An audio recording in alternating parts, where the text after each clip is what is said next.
This is going to be kind of a roundup video. I said I was going to do it when I actually recorded the original videos. This is going to be a roundup video of TrapVille, which is the 4th challenge of the Hammer Cup 2016 on runthinkshootlive.com. And I'm kind of just going to go through each of the maps, talk about how I felt when I first played them. I'm going to talk about how I feel now about them. And yeah, it's really just going to be a roundup video because there weren't as many maps this time. There's only 9 maps.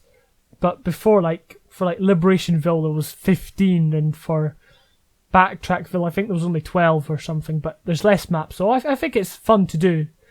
So, to start off, TrapVille was the poorest showing, as in the lowest quality maps as a whole, and that's not one person's fault, or even any of the mappers' fault. That's just the way it is. That's just the maps we got. Maybe, the time of the year isn't good, or whatever, but and maybe some people are burnt out from making all these maps. I know people like Niker and I think Melk, perhaps. They've Melk 311, they've kind of entered every single one, and maybe a few more. Crowbar, definitely Crowbar. So maybe they're feeling a bit burnt out, but we'll talk a bit about that later, but we'll just go straight on through the map. So a quick drive through was Niker's his entry, and I actually saw him making it on live stream.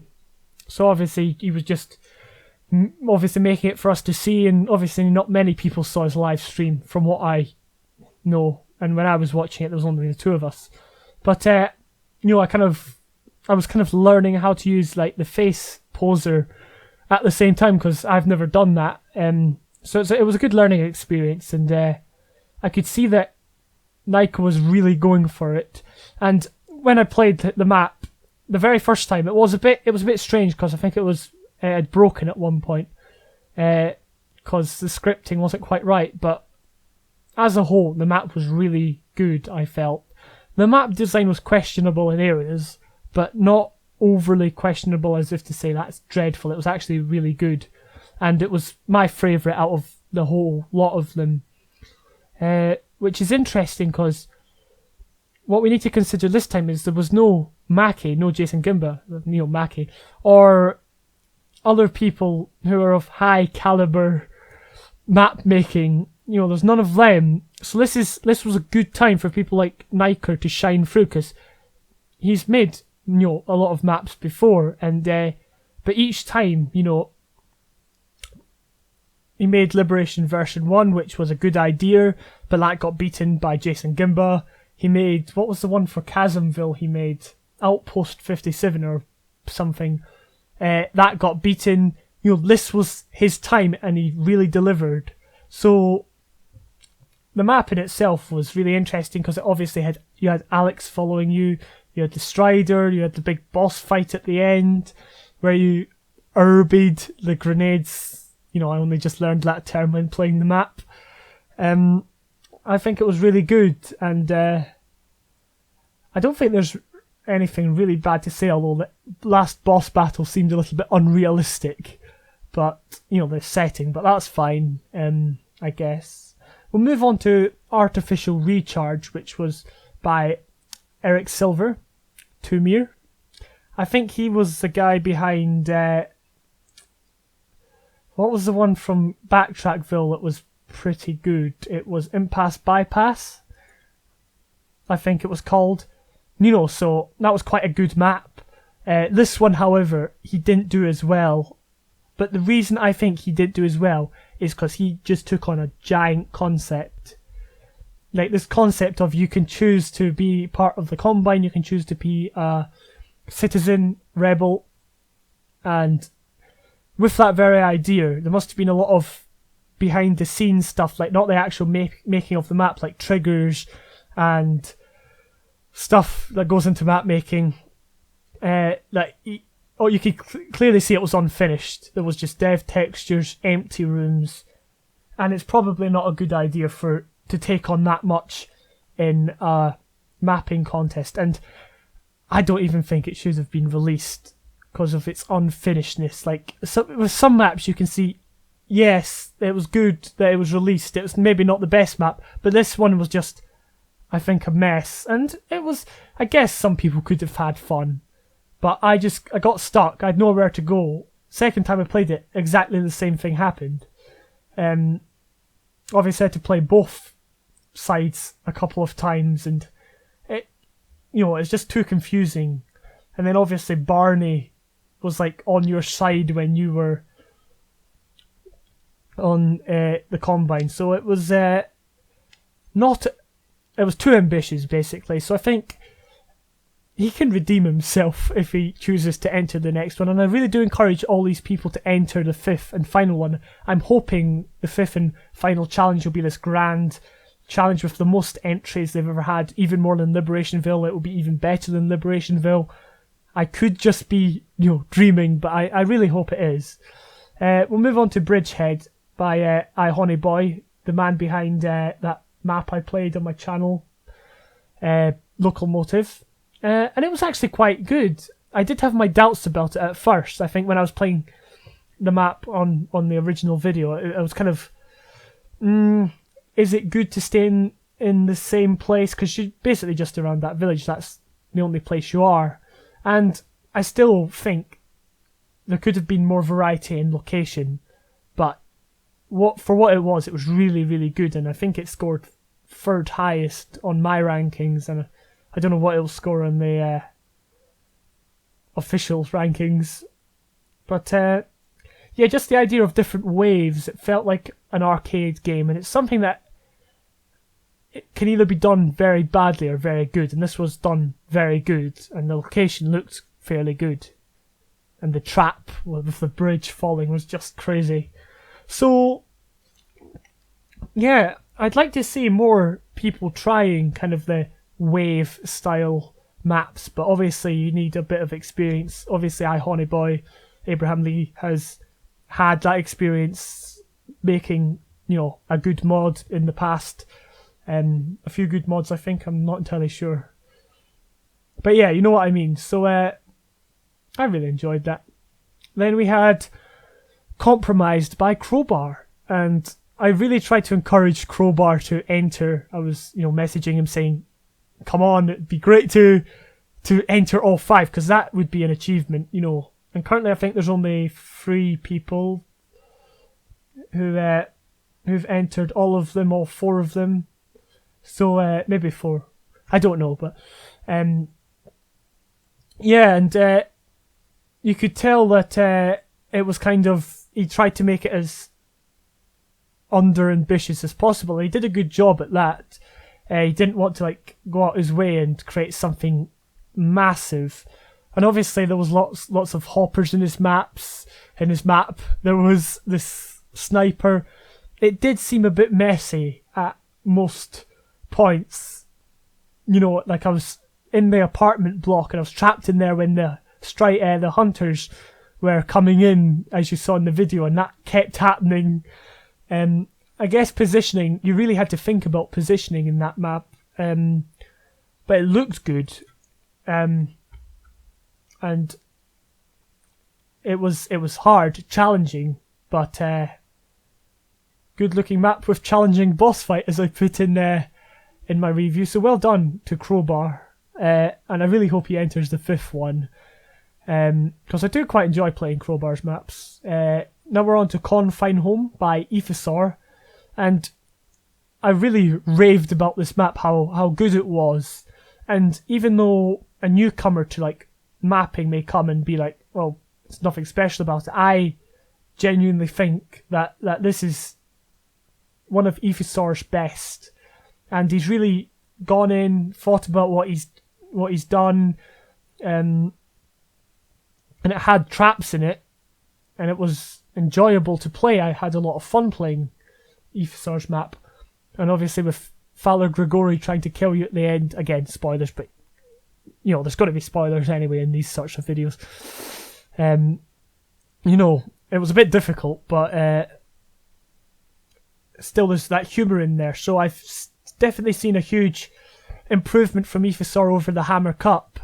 Obviously made Gorge Mesa, which I think is his best one that I've played, but obviously in the Hammer Cup you see he's gone from stuff like that one, the second one in TrapVille Round-Up or something like that, in the hospital, which had a good atmosphere but just didn't deliver. This one he did here, Confine Home, did deliver, and it was really high up in my rankings, and I really enjoyed it.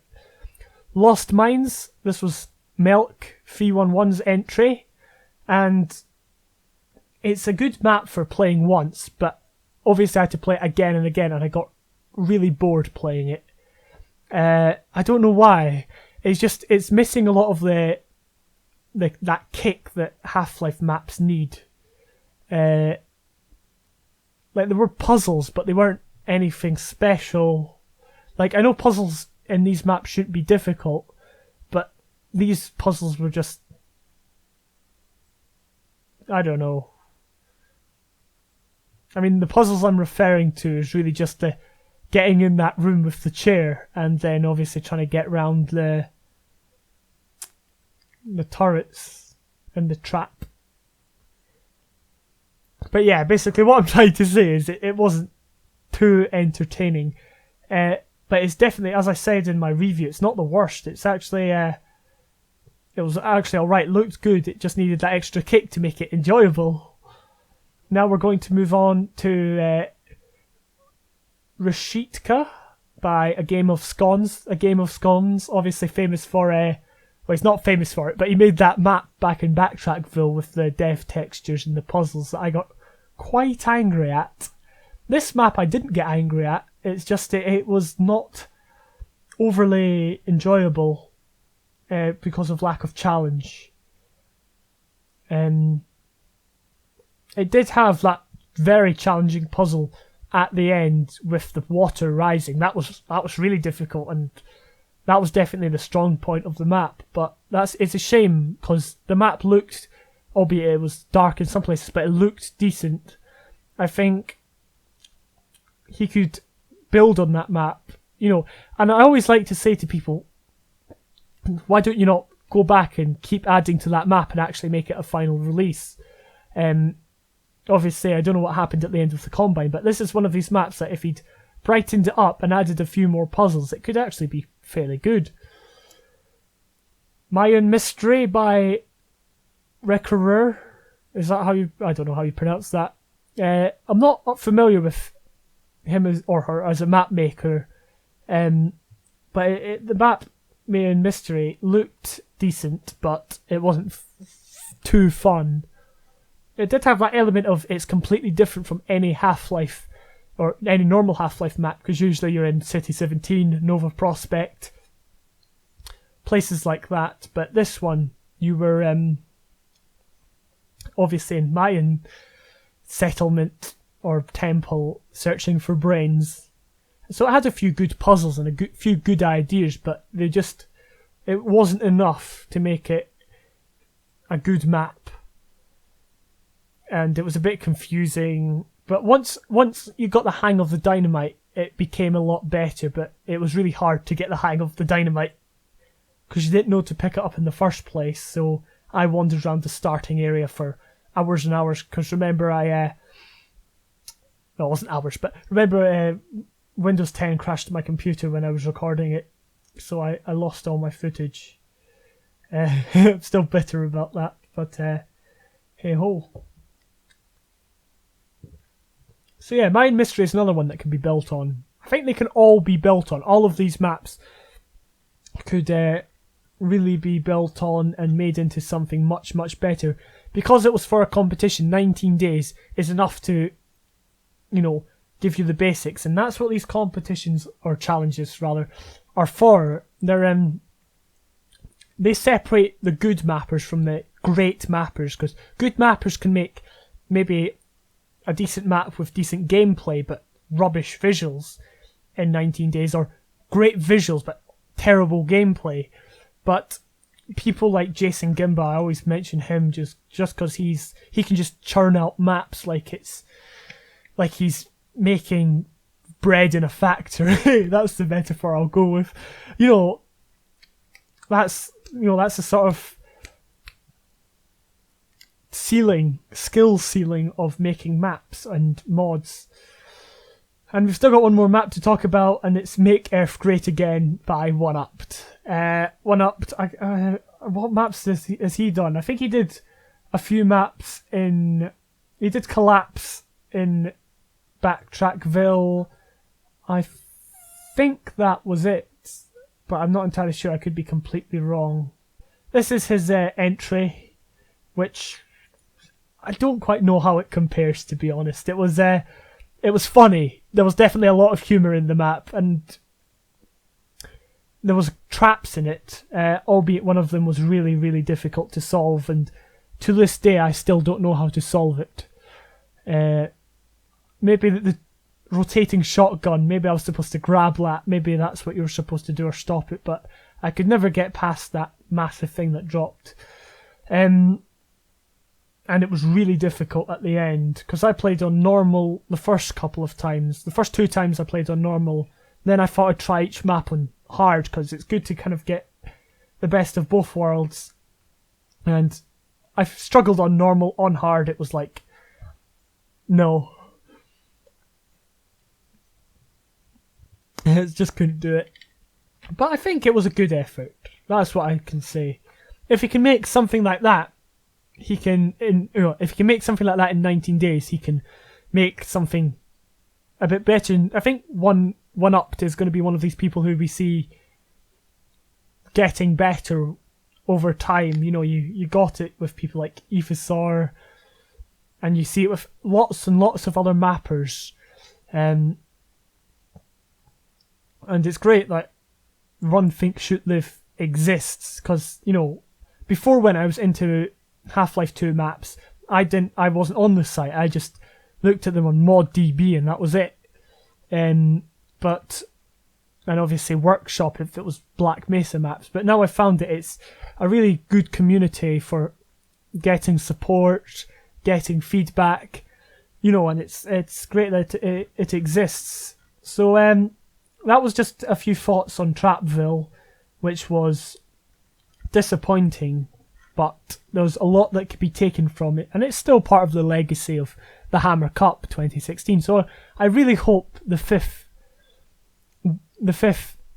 challenge is going to be the best, and it's going to have all of these mappers coming back who maybe have entered 1 and 2, and then this is their 3rd one, so they can win the award, because you need to enter 3. I just hope it's really good, and I think it all rests on what the theme's going to be, because it's easy to make a map and then just make it fit with a theme. But if, you know, I don't know if Philip's probably already picked the theme, but if the theme is good, then we could have a really good turnout and a really good challenge. So I look forward. I'll probably make a video when it gets announced talking about what mappers could do. So that was all I wanted to say. Dolmo Douglas, over and out.